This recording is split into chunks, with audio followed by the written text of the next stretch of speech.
여러분 안녕하세요.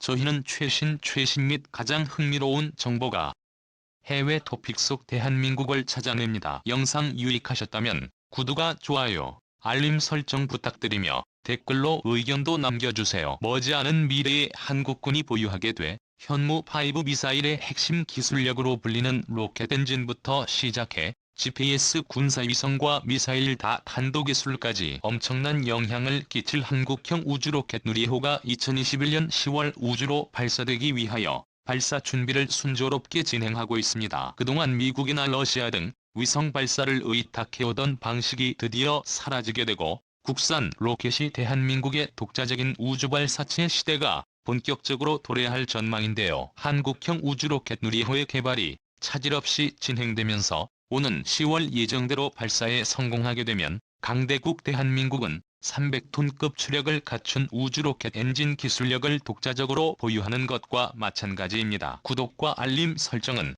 영상을 제작하는 데 큰 힘이 됩니다. 대고구려 제국 이러한 누리호가 지구를 향해 발사 지점을 돌려 탄도미사일 형식으로 발사했을 때 300톤급 추력으로 인해 최대 사거리는 15,000km, 탄도 중량은 최대 8톤을 탑재할 수 있게 된다는 국방과학연구소의 발표에 따라 300톤급 엔진 추력을 갖춘 누리호의 로켓 엔진 기술을 현무5 미사일에 접목시키는 순간 현무5 미사일이 목표로 두는 사거리 5,000km, 탄도 중량 8톤 이상의 강력한 성능을 발휘하는 게 실제로 가능해진 것이죠. 과거 끝없이 발전하는 한국의 우주로켓 기술력이 진심으로 두려운 일본은 이와 관련해 깊은 우려를 나타낸 적이 있었습니다. 일본 언론들이 한국산 무료 로켓에 관해 두려움을 나타낸 이유 역시 현무5 미사일의 로켓 엔진에 핵심적인 기술력을 전해줄 누리호의 우주 로켓의 발사 완료 단계에 들어갔기 때문이죠. 당시의 일본의 언론 매체에서는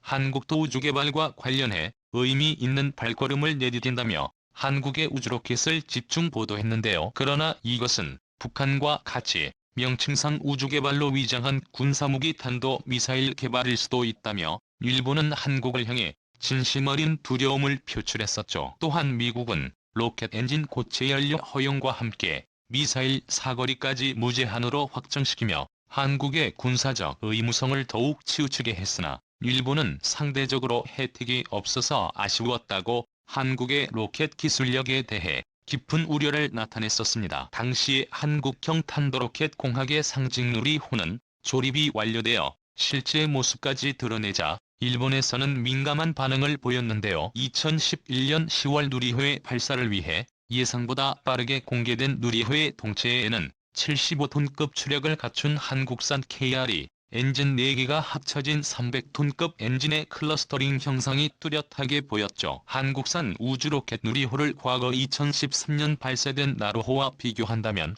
길이와 무게는 약 54배로 늘어났고 군사위성을 쉽게 위하여 탑재 중량은 무려 10배나 늘어났으며 작은 엔진을 합쳐 클러스터링하는 방식으로 300톤급 발사체를 움직이는 추력까지 보유하는 데 성공해냈습니다. 과거 강대국 미국과 소련은 대륙간 탄도미사일인 ICBM을 개발하기 위해 우주로켓 개발에 총력을 기울인 적이 있습니다. 대표적으로 우주로켓 과학자 고롤로프가 제작한 소유즈 로켓은 현재까지도 성능을 개량해 운용하는 최고의 신뢰성을 가진 로켓으로 불리는데요. 소유즈 로켓은 대륙간 탄도미사일용 군사무기경 위성을 발사하는 우주 발사체까지 모든 임무를 도맡았으며 말 그대로 소유즈 우주 로켓의 탄도 부분에 무기를 장착하면 미사일이고 위성을 탑재하면 우주 발사체가 되는 형식이었습니다. 이처럼 우주 로켓과 탄도미사일 기술력의 연관점은 거의 100%에 달할 정도로 밀접한 연관성을 지니고 있으며 사실상 탄도미사일을 보유하려면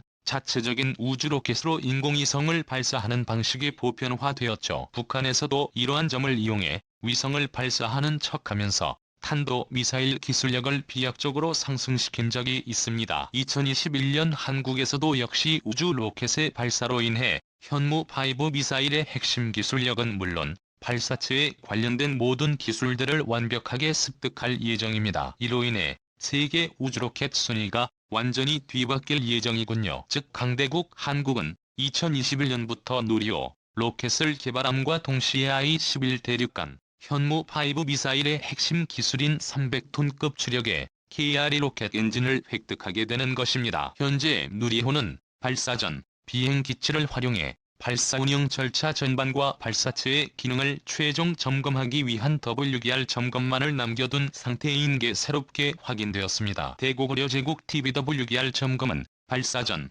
우주 로켓의 최종 점검 과정으로 발사체를 발사대를 세워 시스템 연계 상황을 확인하고 극저온 상태에서도 기체의 안정도를 확인해 발사체가 성공적으로 우주까지 발사될 수 있는지를 마지막으로 확인하는 절차입니다.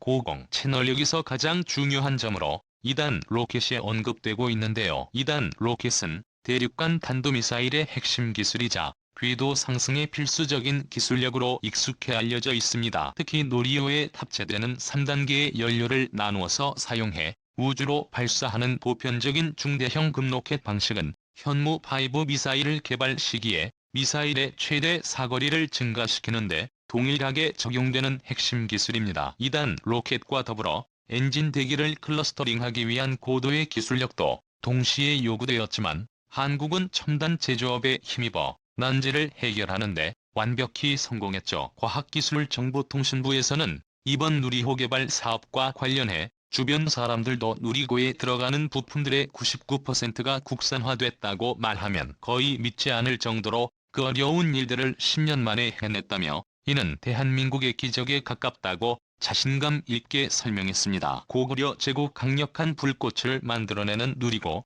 엔진의 심장에서 핵심적인 역할을 하는 것은 바로 국산 터보펌프 부품입니다. 우주로켓 엔진의 터보펌프는 저장된 연료와 산화제를 고압으로 연소기에 지속적으로 공급하는 역할을 주도합니다. 한국 최초의 우주발사체 나로호에는 외국산 터보펌프가 장착되어 있었지만 누리호에는 국산 기업의 독자적인 기술력으로 이룩해낸 국산 터보펌프가 장착되었는데요. 발사체 함께 실은 연료와 산화제를 엔진 내부로 공급하면 연소가 일어나는 방식이며 여기서 나온 고온과 고압의 가스가 분출할 때 힘으로 지구를 벗어나 우주로 힘껏 날아가는 형식입니다. 이처럼 지난해와 비교하면 올해는 다양한 성과로 한국의 우주 기술력을 전 세계에 알리는 결정적인 계기가 되는군요. 2010년부터 누리호 개발에 참여해 도움을 준 국내 기업만 300여 곳에 해당되며 국가 예산도 2조 원 가까이 투입된 대한민국의 최대 규모 우주로켓 프로젝트입니다. 가까운 미래의 강대국 한국이 세계에서 6번째로 우주 로켓을 보유해 해외 수출에 나설 경우 약 8조 원가량의 수익 창출이 가능할 것으로 전문가들은 예상하고 있죠. 이제 반년도 채 남지 않은 2021년 10월 누리호가 발사에 성공하게 되면 강대국 한국은 계획을 시작한 지 불과 12년 만에 우주 로켓 기술을 독자적으로 확보했다는 놀라운 기록을 달성하게 됩니다. 이번 누리호의 발사 소식에 대해 한국형 발사체 개발사업본부장은 이렇게 발언했다. 한국 역사상 처음으로 액체 로켓 엔진을 설계와 제작 시험을 거의 끝냈다. 계획대로 누리호 발사에 성공하면 우리나라는 중대형 액체 로켓 엔진 발사체를 보유한 세계의 6번째 나라로 등극한다고 언급했으며 아직 갈 길이 남아있지만 우리 한국이 스스로 해냈다는 것에 굉장한 자부심을 느낀다고 밝혔습니다. 고구려TV 10월 발사 이후 누리호는 빠르게 2016년까지 차세대 중형 위성 아리랑 3호 등 총 9개의 인공위성을 우주로 실어나를 계획인데요. 우리 손으로 직접 만든 우주로켓 발사체 다시 한번 봐도 감개무량하군요. 2021년은 강대국 한국의 보편적인 우주강대국으로 등극하는 뜻깊은 해이며 자주적인 우주로켓 보유국이 되는 연도입니다. 한국형 우주로켓 누리호의 실제 모습이 깜짝 공개되자 현무5 미사일 개발에 결정적인 기술력을 제공해주는 군요. 이에 대해 일본은 진심으로 당황하며 한국을 두려워하는 상황이 펼쳐졌습니다. 우주로켓 놀이로는 KF-22 전투기처럼 한민족에게 불가능이란 없다는 걸 또 한 번 보여주는 대표적인 사례가 되었군요.